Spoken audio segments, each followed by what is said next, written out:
Chapter 21.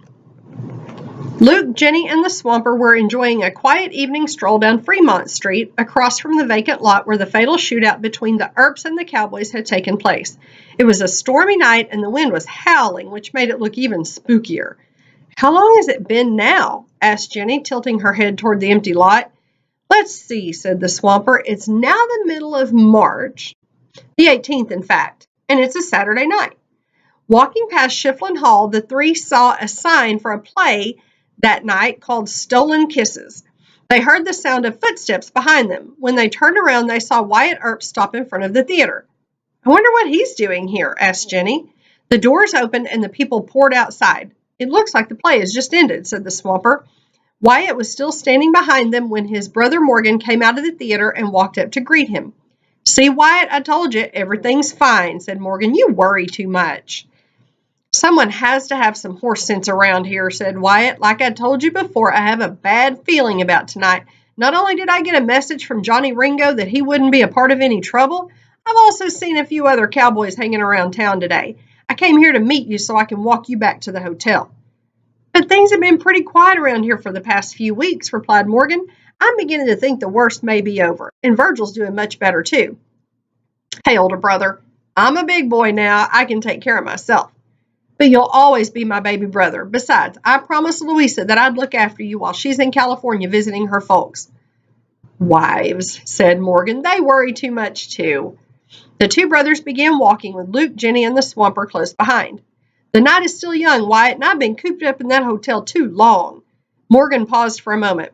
"Since you're here with me, why don't we stop along the way at Campbell and Hatch's and shoot a few games of pool? After that, I promise not to argue with you anymore. We'll go back to the hotel, all right?" Wyatt knew it was useless to try to argue. "Okay, Morg, but just for a little while." By then, they had walked back to Allen Street. As they came up to Campbell and Hatch's, Luke turned to the Swamper. "Hey, this is where we were sitting when we met you." "And this is where you're still sitting, Luke," replied the Swamper. "Do you remember me telling you I would be bringing you back here to show you something?" "Yep," answered Luke. "Well, this is it. Come on inside with me," said the Swamper. Inside, they noticed Morgan and Wyatt enjoying a game of pool and a few other men playing with them.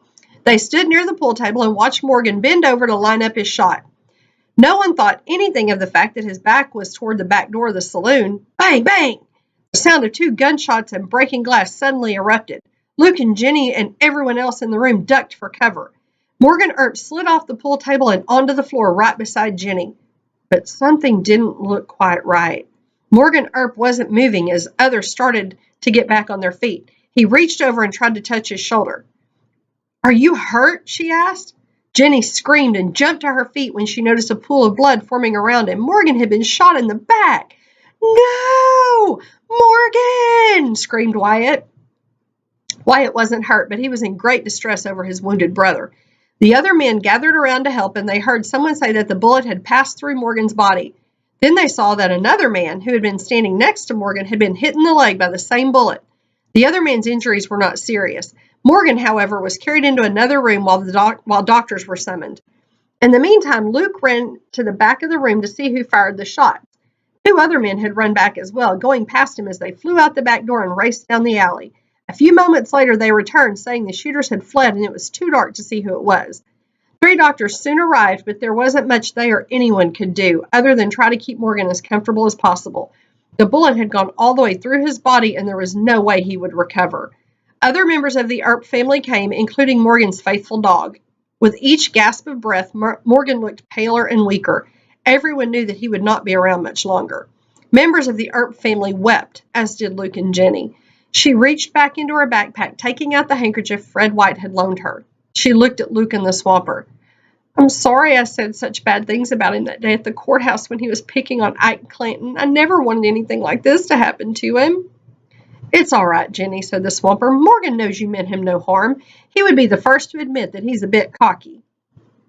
Jenny grew silent again as she and the others watched Morgan struggle to cling to life. Finally, he lifted his hand, motioning Wyatt to come closer.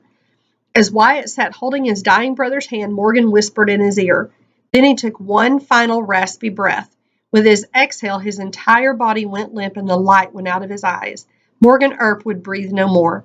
Then his dog whimpered as if it too knew that its beloved owner was gone. Luke and Jenny sat silently for a few moments as the Earps left and Morgan's body was taken away. After everyone left, Jenny finally spoke up. Did they ever find out who did this? No, said the Swamper. To this day, no one knows who killed Morgan Earp.